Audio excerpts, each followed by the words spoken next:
안녕하세요. 여러 사연 들으면서 저도 언젠가는 이야기할 소재가 있을까 싶었는데 얼마 전 돈 욕심에 눈이 먼 형님 덕분에 평범치 않은 사건이 생겨 이렇게 사연을 보내보게 되었어요. 당시에는 심각하기도 하고 걱정도 되었는데 지금에 와서 보니 어처구니 없기도 하고 큰일이 아니구나 하는 생각이 드네요. 저는 30대 후반 전업주부인데요. 결혼 생활을 해보니 남편과의 관계도 중요하지만 시댁과 사이가 틀어지거나 좋지 않은 집안들도 주변에 흔하게 보이더라고요. 그래서 결혼 초반에 걱정을 많이 했는데 걱정할 필요가 없게 만들어준 사람이 지금의 남편이에요. 신랑은 별 볼 일 없는 평범한 회사원이지만 막둥이로 사랑을 많이 받고 자라서인지 애교도 많고 저희 가정뿐 아니라 양가 가족들을 잘 챙기는 덕분에 저도 시댁에 적응을 잘할 수 있었어요. 더군다나 시어머님도 저를 많이 아껴주셔서 저도 시어머님을 친정엄마처럼 사랑하고 존경하게 되었어요. 시댁에 딸이 없어서인지 지금도 친딸과 엄마처럼 집에 자주 찾아뵙고 데이트도 많이 하고 있답니다. 또 대화가 많이 없는 친정도 저와 신랑이 있으면 웃음꽃이 끊이지 않을 정도로 신랑은 집안에 없어서는 안 될 고마운 존재가 되었답니다. 남편과 이런 결혼 생활을 하는 것이 제게는 더욱 꿈만 같은데요. 왜냐하면 제가 어릴 때 저희 집은 사정이 여의치 않아서 부모님은 서울로 돈을 벌러 가시고 저와 언니는 큰엄마 댁에 맡겨져 눈칫밥을 먹고 자랐어야 했기 때문이에요. 저희는 엄마 아빠의 사랑이 가장 필요한 나이에 관심과 사랑을 받지 못하고 바쁜 부모님의 뒷모습만 보며 일찍 철이 들었어야 했어요.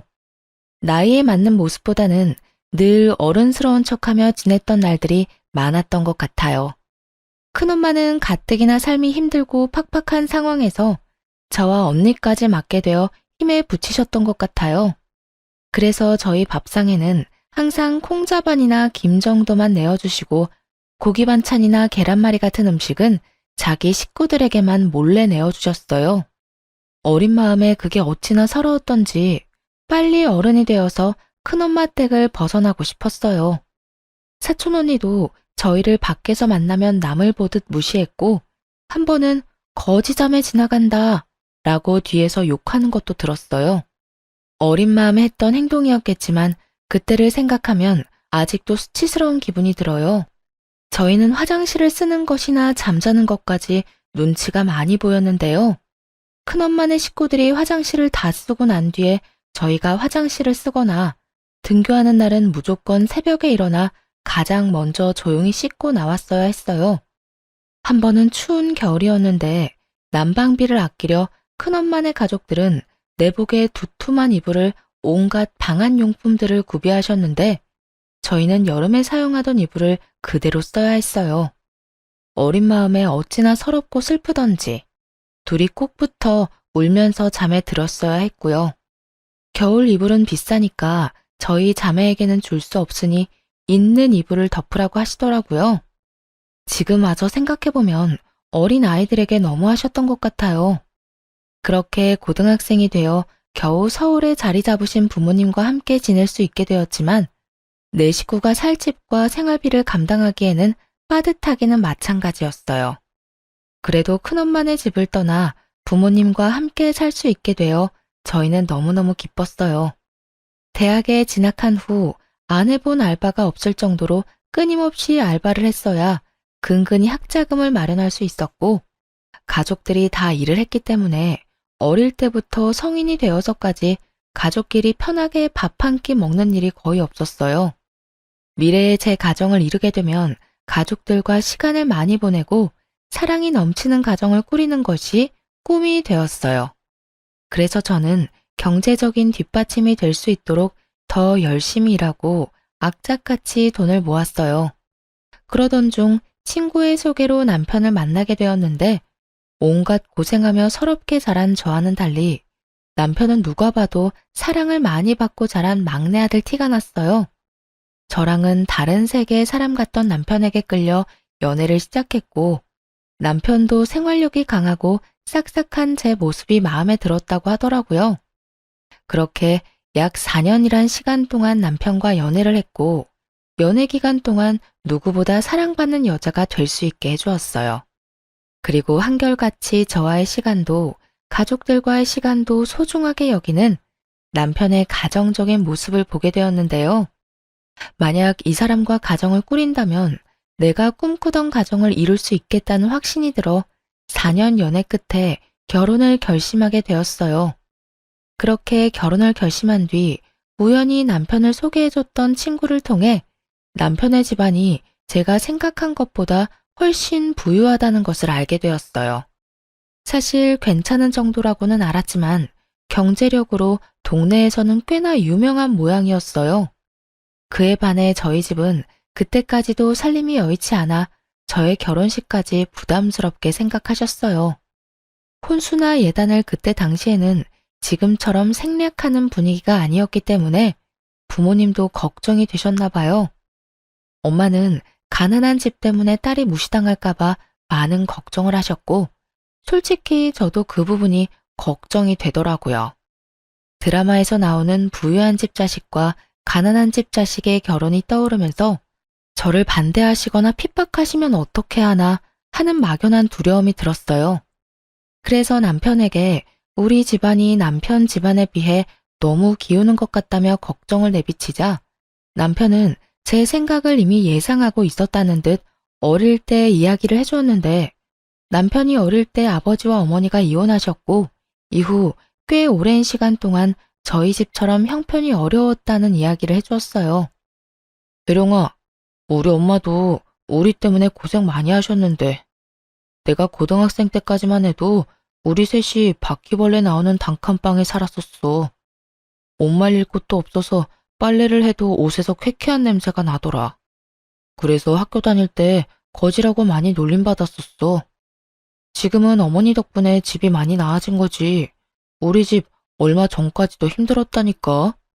그리고 누구보다 혜령이 입장 잘 이해해 주실 분이 우리 엄마니까 괜찮을 거야. 오빠도 중간에서 잘할게. 고마워.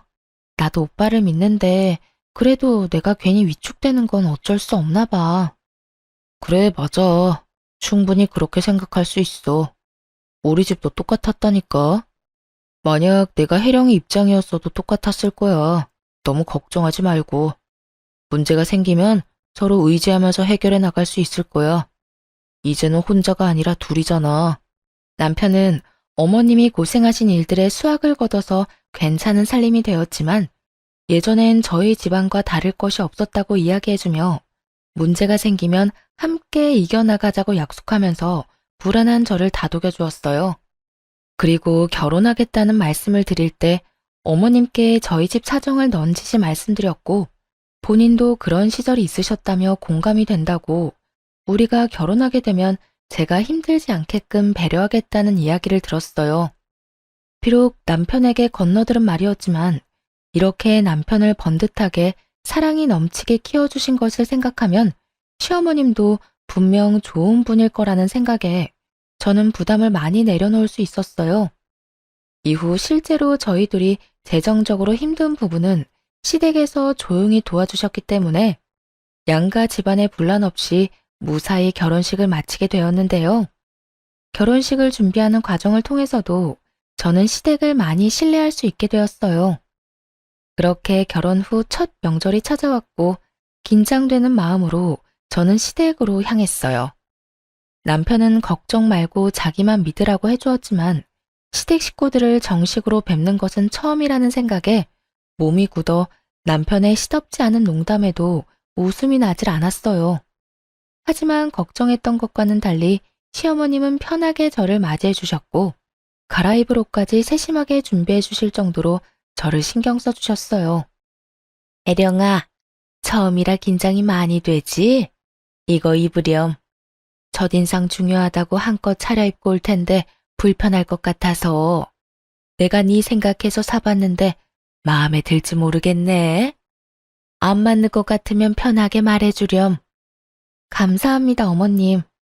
아유, 우리 집이 남자들 뿐이라 늘 삭막했는데 네가 오니 집안이 훤한 것 같네.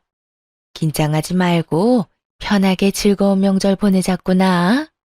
시어머님의 따뜻하고 다정한 말씀에 한결 마음이 편안해졌고, 먼저 도착해 있던 아주버님도 남편과 투닥투닥 장난을 치시며 분위기를 많이 풀어주셨어요. 남편의 유하고 착한 성격이 어머님을 참 많이 닮았다는 생각이 들더라고요. 본격적인 명절 준비를 하기 위해 시어머님과 함께 장을 보고 돌아오던 길에 형님을 만나게 되었는데요. 유하고 동글동글한 아주버님 인상과는 달리 형님은 마른 체격에 미간 사이에 깊은 주름까지 있어 겉으로 봤을 때 굉장히 까칠해 보이셨어요. 계속 인상을 쓰고 계셨는데 그래서인지 인상이 더 안 좋게 보였어요. 아니나 다를까 형님은 짐을 들고 있는 저희를 본체만 채 무심하게 인사를 하고 혼자 빠르게 집으로 들어가더라고요.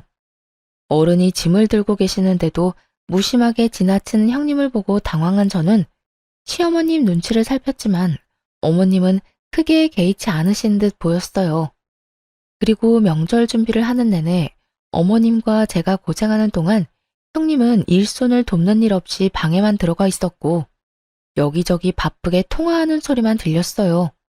식사 시간에도 저와 어머님이 식사를 차리는 것을 오히려 당연하게 생각하는 듯 밥상이 다 차려져야만 방에서 나와 자리에 앉으시더라고요. 화기애애하게 식사하는 도중에도 가족이 무슨 말을 하는지 관심 없다는 듯이 핸드폰만 만지작거리면서 깨작깨작 밥술을 뜨는 형님 때문에 다들 살살 눈치를 보는 것 같았어요. 어머님, 근데 명절이라고 이렇게 여자들이 밥상 차리고 아직도 이러는 게 말이나 돼요? 그냥 밖에 나가서 외식 한번 하고 얼굴 보면 끝이지. 가끔 보면 우리 가족들도 너무 구시대적인 것 같아요. 그리고 자기는 언제까지 여기 있을 생각이야? 나 너무 바쁜데 이제 슬슬 일어나지? 아, 자기 왜 그래? 엄마랑 재수 씨가 힘들게 차린 음식인데. 그리고 요즘 바빠서 가족들끼리 모이기 힘든데 명절이라는 핑계로 만나서 집밥 한 끼 먹는 게 더 좋지. 그치, 동생아? 오랜만에 동생 얼굴도 보고 재수 씨도 보고 말이야. 어머, 그래? 그렇게 좋으면 다음부터는 자기 혼자 오면 되겠다. 어머님, 제가 요즘 바빠서 정신이 좀 없어서요. 너무 언짢게 생각하지는 마셔요. 솔직히 오늘 안 오려고 했는데 일가 억지로 끌고 온 거라서 이해 좀 해주세요. 형님의 말 몇 마디가 그나마 유지하고 있던 평화의 찬물을 끼얹었어요. 이후에도 어머님과 제가 고생하면서 차린 음식이 너무 짜다며 투정을 부리질 않나 은근히 시댁을 무시한 듯한 발언도 서슴지 않고 하더라고요. 아휴, 저희 부모님이 이런 음식 보시면 깜짝 놀라실 것 같아요. 하긴 자기도 그냥 평범하니까 기대하면 안 되는데 내가 자꾸 이러네. 그만해 좀. 아주버님은 계속 말을 끊으며 형님께 눈치를 줬고 저희 남편도 언짢아하는 티를 냈지만 형님은 아랑곳하지 않고 하고 싶은 말을 하시더니 이내 일어나 집에 먼저 가겠다며 떠나셨어요. 어머님은 그런 형님을 크게 신경 쓰는 것 같지 않으셨지만 속으로는 형님을 좋아하지 않으시는 것이 느껴졌어요. 저도 형님과의 첫 만남이었지만 형님이 별로 마음에 들지 않았어요.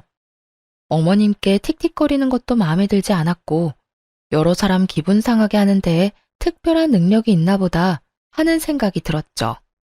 그렇게 저의 첫 명절이 지나가게 되었어요.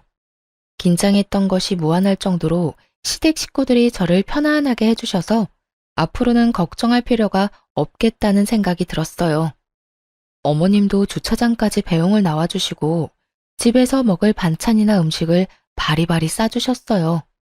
저는 괜찮다고 손사래를 쳤지만 완강한 어머님의 받아올 수밖에 없었어요. 차를 타고 돌아오는 길에 남편에게 들어보니 아주버님도 남편과 같이 평범한 회사원이라고 하더라고요. 반면 형님은 잘 나가는 치과 의사였기 때문에 이전에도 형님이 아주버님을 무시하는 일이 많았대요. 그래서 시댁에 와서도 손에 물 한 방울 묻히지 않으려고 한다는 거예요.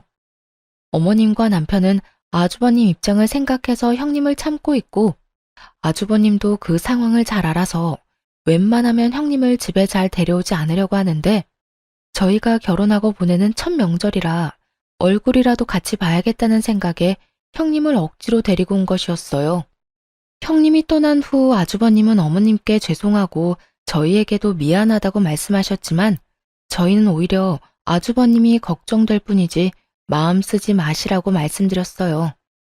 그렇게 명절이 무사히 끝나고 아주버님 내외 일로 속상하셨을 어머님의 마음을 풀어드리고 싶었던 저희 부부는 어머님을 모시고 가까운 근교로 식사를 하게 되었는데요. 바람을 쐬는 동안 어머님께서 어려운 시절에 있었던 일들을 말씀해 주셨어요. 어머님도 홀로 자식 둘을 키우시면서 사기를 당하기도 하고 사업이 망해 모아놓았던 돈도 다 잃어보고 빚더미에도 앉아보는 등 힘든 일들이 정말 많으셨더라고요.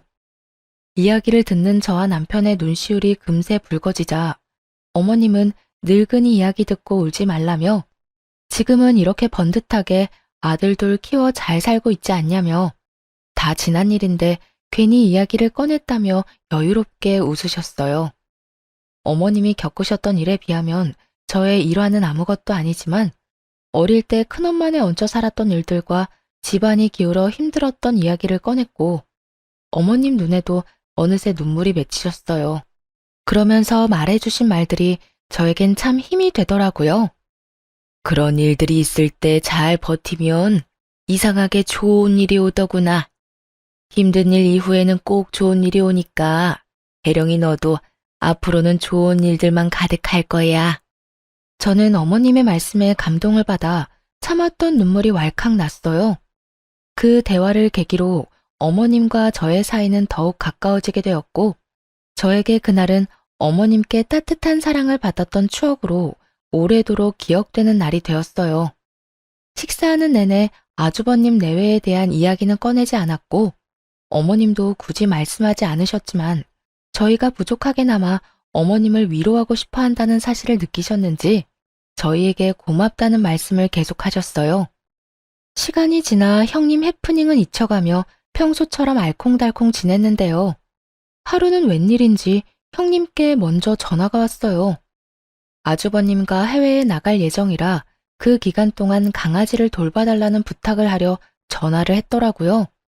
저는 그다지 내키지 않았지만 평소 강아지를 좋아했고 아주버님을 생각해 형님 내외 여행 기간 중 저희 집에서 강아지를 돌보기로 했어요.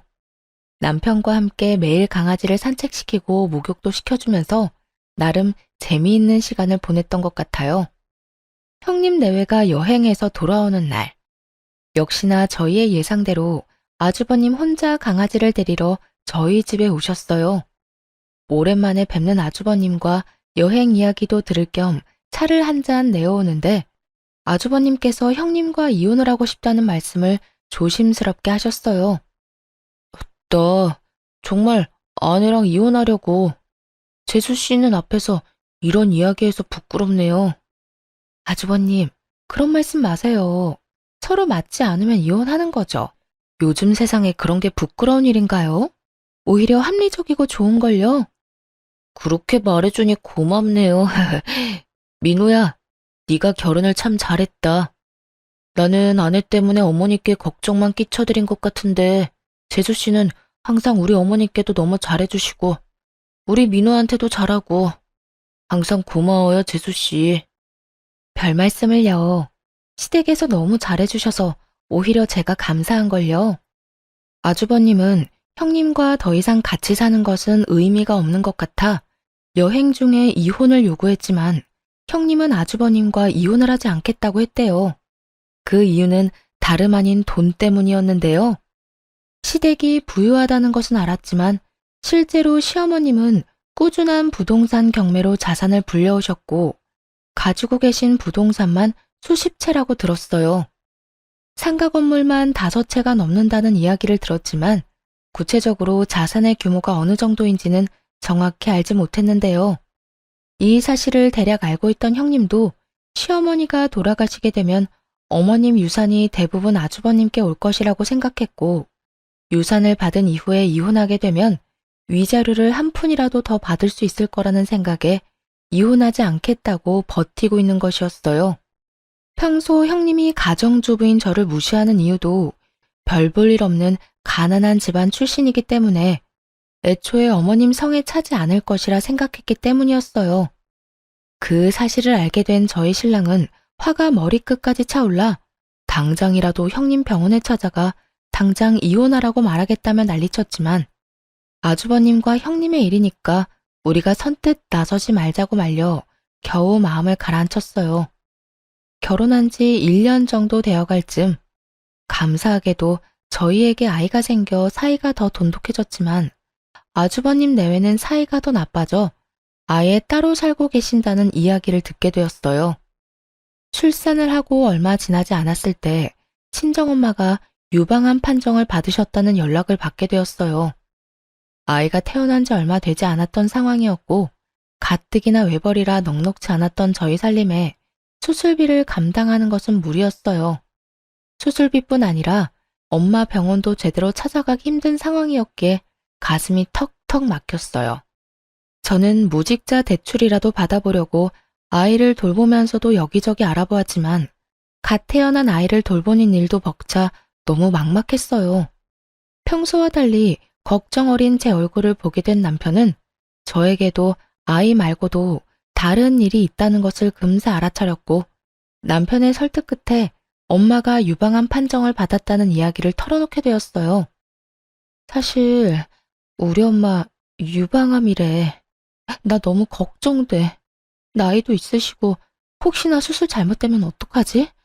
우리 집 수술비랑 치료비 감당할 상황이 안 될 텐데 우리도 별이 때문에 돈 많이 써서 요즘 많이 빠듯하잖아. 그래서 아기 보면서도 걱정이 돼서 자꾸 눈물이 나. 바로 말 못해서 미안해. 여보한테 짐이 될까봐 말하기 어려웠어. 지금도 혼자 버느라 힘들어하는데 이런 일까지. 네가 뭐가 미안해. 내가 더 많이 못 벌어와서 미안하지. 우리 살림도 혜령이 덕분에 아껴서 잘 살고 있고 너랑 별이가 나한테 와줘서 너무 행복한데 정작 힘들 때 몰라줘서 미안해. 이제 같이 방법을 찾아보자. 우리 결혼할 때 기억나지? 둘이 같이 의지하면서 해결해 나가기로 했던 거. 기억나. 남편은 아주버님께 한번 도움을 청해보겠다고 했지만 아주버님 사정을 뻔히 아는데 부탁하는 것이 너무 죄송해 남편을 말렸어요. 그렇게 둘이 여기저기 대출을 알아보는 중에 아이를 돌봐주러 집에 오셨던 어머님께서도 사실을 알게 되셨는데요. 시어머님은 한 걸음에 은행으로 달려가 수술비 전액을 마련해 주셨고 저는 한사코 받지 않으려고 했지만 남편의 권유로 어머님의 도움을 받게 되었어요. 엄마가 아프신 것만으로도 마음고생이 심할 텐데 별이 태어난 지 얼마 안 돼서 이런 일이 있으니 네가 더 혼란스럽고 힘들었겠다. 아기 보면서 한창 행복할 때인데 말이야. 별이는 내가 최대한 돌봐줄 테니까 혜령이 너는 낮에 어머니 병실에 다녀와라. 그래야 사돈이 금방 쾌차할 수 있을 거야. 어머님 정말 죄송해요. 매번 이렇게 도움만 받는 것 같아요. 너무 죄송해요, 어머님. 이럴 때는 감사해요, 어머님 하고 도움받는 거야. 알겠지? 어머님은 흐느껴 오는 제 손을 잡아주시며 도움받을 수 있는 곳이 있다면 얼마든지 받아도 된다고 다독여 주셨어요. 그때 저는 다시 한번 시어머니에게 꼭 효도하는 자식이 되어야겠다고 다짐했어요. 다음 날 아이를 어머님께 맡기고 친정엄마 입원 수속을 하고 돌아오는 길에 형님도 어머님께서 저를 도와주셨다는 소식을 들으셨는지 쏜살같이 저에게 전화를 하셨는데요. 가뜩이나 엄마 수술 날짜가 잡혀서 걱정되고 긴장이 되어 마음이 좋지 않은데 형님은 아무리 어머님이 자기를 아껴주신다고 해도 그렇게 선뜻 큰 돈을 받아도 되는 거냐며 따져왔어요. 아니 동서, 아무리 돈이 좋아도 그렇지. 어머님이 주시는 돈을 어쩜 그렇게 냉큼 받아? 어렵게 자란 애들은 눈치라는 것도 없나 봐. 둘이 그만한 돈도 못 모으고 놀기만 했어? 능력이 없으면 눈치라도 챙겨야지. 네? 형님, 무슨 말씀을 그렇게 하세요? 무슨 말씀이냐니? 잘못 들었어? 동서네가 이번에 받아간 돈 액수 만만치 않을 텐데 나도 의사라서 어느 정도는 대충 감이 오지 않겠어? 그 돈 다 우리 남편한테 올 돈 아니야? 어차피 어머님도 유산 줄 사람 우리 남편밖에 더 있냐고. 그럼 그 돈 우리 돈이잖아. 내 돈 가로챈 동서한테 내가 이 정도도 말 못해? 그리고 동서, 자꾸 어머님께 붙어서 착한 척 하지 마. 아주 그냥 찰싹 붙어서 어머님, 어머님. 아주 여우가 따로 없더라. 어이가 없어서. 그럴 시간에 나가서 정당하게 돈을 벌지 그래. 어머님이 이번엔 불쌍해서 도와주신 거니까 다음에 또 손 벌릴 궁리하지 말라는 말이야. 알았어? 그리고 이번에 돈을 받았다고 해서 어머님 유산이 저희 부부에게 갈 거라고 착각하지 말라고 하더라고요. 형님의 말도 안 되는 억지와 폭언에 저는 너무 어이가 없었어요. 계속 듣다 보니 아무리 손윗 사람이라도 선을 넘었다는 것은 말해줘야겠다는 생각이 들어 한마디 했습니다. 형님은 상도덕도 없어요? 엄마가 암 판정을 받아서 힘든 사람한테 이런 식으로 얘기하는 게 개념 있는 행동인 것 같아요. 그러거나 말거나 형님은 자신의 돈을 뺏겼다는 생각에 분했는지 도리어 윽박을 지르더군요. 뭐? 개념? 동서 말이 심하네. 아니, 따지고 보면 내 말 맞잖아. 어머님이 불쌍해서 준 돈. 그걸 넙죽 받아먹은 동서도 수준 알만한데 뭘. 하긴, 없이 살면 그런 큰 돈에 눈 돌아갈 수도 있지. 그런데 어머님이 동서한테 그런 큰 돈을 내준다고 해서 동서 팔자가 바뀔 거라는 착각은 하지 마. 내가 입 아프게 말 안 해도 어차피 그 유산은 장남이 가져가게 될 거야. 그러니까 허튼데 욕심 부리지 말고 그 시간에 장남인 우리 남편한테 조금이라도 더 잘 보이는 게 낫지. 안 그래? 저는 황당하고 힘에 부쳐 형님 전화를 뚝 끊어버렸어요. 그리고 집에 도착해 남편과 어머님을 만났는데 곧바로 서러움에 눈물이 터져 나왔어요. 혜룡아, 무슨 일이야? 장모님 병이 갑자기 더 심각해지신 거야? 아니, 그게 아니라 제가 말을 잇지 못할 정도로 울자 어머님은 따뜻한 물을 가져와 주셨고 물을 마신 뒤 제가 진정될 때까지 꼭 안아주셨어요. 덕분에 한 차례 진정이 된 저는 형님이 제게 했던 말들을 쭉 이야기했고 남편도 어머님도 화가 나 얼굴이 붉게 달아올랐어요. 참다 못한 남편이 형님께 직접 전화해 똑같이 따지겠다는 것을 어머님이 말리셨어요. 그런 생각까지 하고 있는 줄 생각도 못했구나. 그저 말만 이쁘게 못하는 아이인 줄 알았더니 돈 욕심이 하늘을 찌르는구나. 이런 아이인 줄 알았으면 애초에 결혼 허락도 안 시켰을 게다. 이럴 게 아니라 첫째한테 말해야겠어. 얼른 이혼하면 좋겠다고. 위자료가 얼마가 들던 이혼은 무조건 밀어붙여야겠어. 이후 아주버님도 형님의 만행으로 오만정이 떨어져 더 강하게 이혼을 요구하기 시작하셨다고 들었어요. 형님이 저에게 사과하리라고 기대조차 하지 않았는데요. 역시나 사람은 안 변한다고 제가 남편과 아주버님을 깨워 자기만 나쁜 년으로 만든다며 시어머님께 제 욕을 한 바가지 했다고 하더라고요. 하지만 어머님은 제가 울었던 당시 함께 계셨기 때문에 그 말을 믿지 않으셨어요.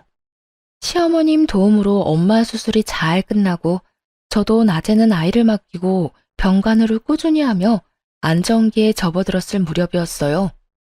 동네 부동산 중개업자들 사이에서 시어머님이 무리한 투자로 부동산과 돈을 다 잃으셨다는 소문이 돌기 시작했는데요. 업자들 사이에서 저희 시어머님은 큰 손으로 유명하셨기 때문에 소문이 더 빠르게 퍼져나갔고 부동산에 관심이 없던 저희 부부에게까지 그 이야기가 들려오게 되었어요. 소문이 퍼지고 있는 중에도 어머님은 아기를 봐주시러 저희 집에 자주 들러주셨는데 그 일에 대해 알고 계시는 건지 모르시는 건지 별다른 말씀은 없으셨어요. 저희는 어머님이 걱정되기도 했지만 평소와 다름없이 평온한 어머님의 모습 때문에 소문일 뿐이라고 믿었어요. 그래서 평소와 다름없이 어머님과 좋은 시간을 보내려고 노력했어요. 반면에 형님은 전혀 그렇지 못했죠. 하루는 남편과 아이와 함께 시댁에서 식사를 하고 있는데 갑자기 형님이 문을 벌컥 열고 들어왔어요. 신발도 제대로 벗지 않은 채 집 안까지 들어온 형님은 어머님을 붙잡고 진짜 망하셨냐며 갑자기 소리를 지르기 시작했어요. 어머님, 진짜 망하신 거예요? 부동산 다 잃었다면서요. 대답을 좀 해보세요, 대답. 그러게 늙은이가 집이나 지키지 투자가 웬 말이에요. 있는 돈 잘 모아놓으면 이딴 문제는 없잖아요. 아니면 진짜 노망 났어요? 대답 좀 해봐요. 형님이 어머님 코앞으로 다가가 소리를 질렀지만 어머님은 아무 대답도 하지 않으셨어요. 나한테 위자료 준다고 했다면서? 내 돈 어쩔 거예요? 이런 코딱지만한 콩가루 집안에서 내가 얼마나 시간을 허비했는지 몰라요? 위자료 토해내요, 빨리. 형님은 무슨 노망이 나서 그렇게 돈을 다 날리셨냐며 울고불고 어머님을 잡고 난리를 쳤고 끝까지 어머님은 아무 대답도 하지 않으셨어요. 형님이 얼른 위자료 내놓으라며 소리를 지르면서 어머님을 붙잡고 흔들자 그 꼴을 더는 보지 못하겠어서 저희가 나서서 형님 손을 내쳤어요. 그 힘에 형님은 종이장이 흔들리듯 바닥에 넘어졌는데 바닥에 넘어지자마자 악에 받쳤는지 벌떡 일어나 저희에게 손가락질하며 소리를 지르더군요. 아니 너네는 뭔데 나서? 그래 너는 이 순간만 바래왔지? 어머님이 망하든 말든 상관없이 나한테 복수하고 싶었지. 지금 이 순간에도 그렇게 잘 보이고 싶어? 상황 파악이 안 돼? 어머님 망했다니까. 너네가 그토록 바라던 돈 한 푼도 없으시다고. 그만하세요, 형님. 언제 한번 어머님 모시고 제대로 된 식사라도 한 적 있어요? 형님 배 채울 생각만 하다가 계획대로 안 되니까 어디로 와서 행패해요? 설사 어머님이 망하셨다고 해도 사랑하는 가족이고 집안의 어른이세요. 이런 식으로 와서 울고불고 난리치는 게 맞아요? 의사라면서요. 많이 배웠다면서요. 이게 많이 배운 사람이 할 행동이에요. 너 이게 뭐라고? 말 다 했어? 보자 하니까 무식한 게 끝도 없이 기어오르네. 네 위치를 알고 말해. 너도 지금 윗사람한테 대드는 거 아니야? 아, 지금 또 기회다 하고 여우짓 하는 거지? 어머님한테 그렇게 잘 보이고 싶어? 그러려고 여기서 나올 때까지 기다렸니? 여우는 무슨 그런 식으로 사람 이상하게 만들면 좋아요? 그리고 어머님 돈이 왜 형님 돈이에요? 어머님이 산전수전 다 겪으시면서 힘들게 모아온 돈이에요. 형님이야말로 어머님에 대해 아무것도 모르고 우리 집안에 아무 공헌도 안 해놓고 그 돈이 형님 돈이라고 우기는 게 그게 바로 거짓 인부 아니에요? 도대체 뭘 안다고 소리를 질러요? 어른 앞에서 악지르고 떼쓰고 나이 먹고 부끄러운 줄 아세요? 자꾸 저보고 무식하다고 하시는데 진짜 무식한 건 형님이에요. 뭐라고? 너 지금 나이 먹고 부끄러운 줄 알라고? 무식하다고? 말 다 했어? 말 다 했냐고? 그러든 말든 너가 무슨 상관인데 난리야? 그만하시고 저도 형님처럼 막무가내로 나가기 전에 당장 이 집에서 나가요. 내가 여기서 왜 나가? 씨. 늘 조용하고 소극적이던 제가 강하게 나오자 당황한 형님이 머뭇거렸고 그러던 찰나 남편이 나서서 형님을 집 밖으로 끌어내 쫓아버렸어요. 형님은 끌려가면서도 소리를 버럭버럭 지르고 안간힘을 썼지만 워낙 마른 몸짓이라 남편이 손쉽게 끌고 나가더라고요. 그 모습이 너무 볼품없어 꽤 우스꽝스럽기도 했어요. 이후에도 씩씩대며 흥분하는 저희 부부를 오히려 어머님께서 담담하게 진정시키셨어요.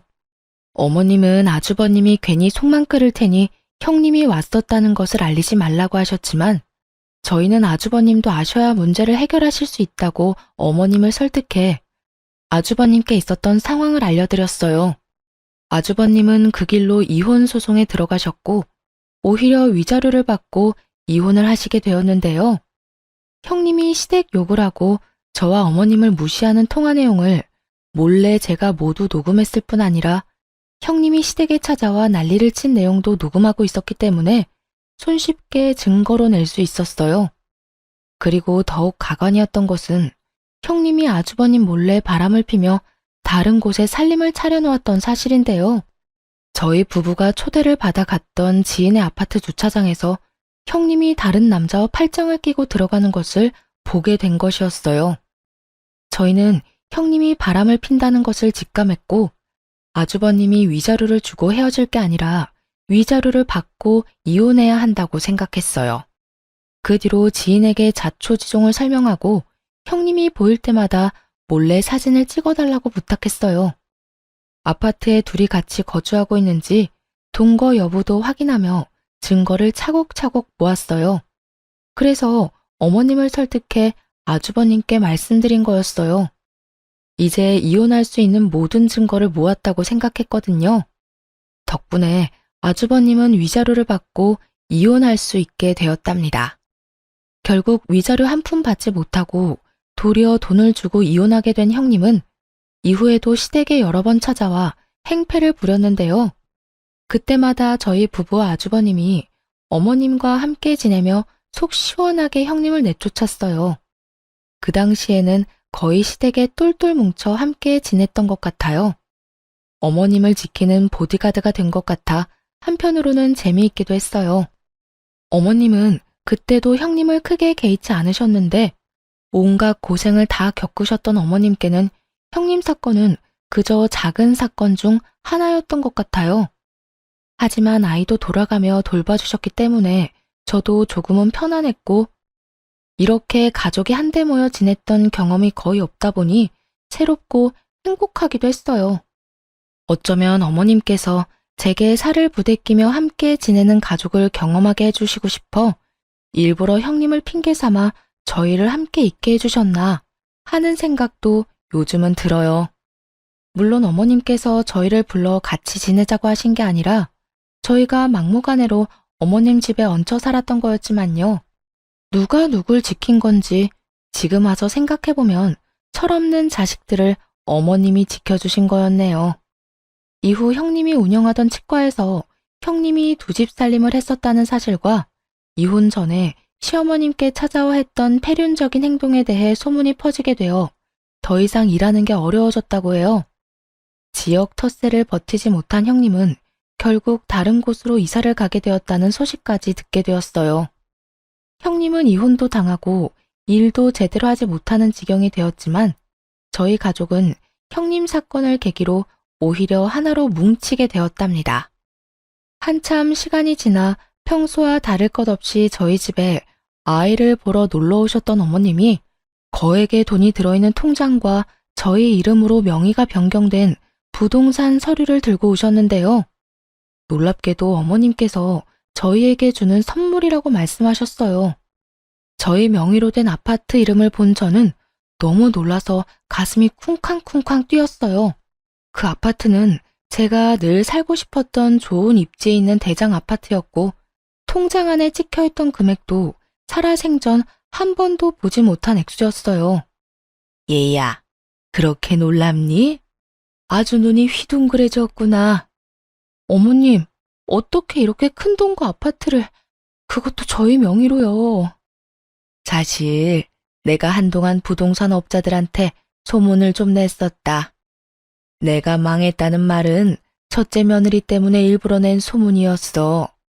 덩달아 너희들까지 속여서 미안하구나. 많이 걱정했지? 그러셨구나. 저희도 조금 걱정이 되긴 했어요, 어머님. 하지만 어머님이 평소와 같으시니까 소문을 믿지 않고 있었어요. 만약 무슨 일이 있으셨으면 저희한테 먼저 이야기해 주셨을 거라 생각했거든요. 그래, 너희 말이 맞아. 만약 내가 망했다면 소문이 너희에게 들리기 전에 말해 주었을 거야. 우린 가족이잖니. 가족에 대한 얘기를 소문으로만 듣게 할 순 없지. 네, 어머님 말씀이 맞아요. 형님은 가족의 말은 들어보지도 않고 아무 상관없는 사람의 말을 믿었잖아요. 그건 가족이 아니라고 생각해요, 어머님. 가족에게 무슨 일이 있으면 먼저 물어보고 들어봤어야 했어요. 그게 제가 형님께 제일 화가 났던 이유였어요. 그래. 우리 며느리 말이 맞다. 역시 우리 며느리가 제일 똑똑해. 솔직히 그날은 네가 너무 화를 많이 내서 나도 놀랐단다. 우리 며느리한테 이런 면도 있구나 싶고 아주 든든하고 고마웠어. 늘 내 편이 되어주겠구나 하고 감동적이기도 했고 엄마도 큰 며느리가 너를 막 대했을 때 너무 화가 났지만 무작정 내가 화를 내면 더 물러서지 않았을 거라 조용히 참고 있는다고 나도 힘들었단다. 그동안 부족한 엄마 옆에 항상 있어주고 믿어주어 고맙구나. 이건 너희에게 주는 내 선물이니까 부담 갖지 말고 받아주렴. 알고 보니 어머님은 형님이 어머님 유산을 노리고 아주버님과 이혼하지 않고 버티고 있다는 것을 알고 계셨어요. 그래서 동네 중개업자들에게 일부러 소문을 내게 하셨던 거였어요.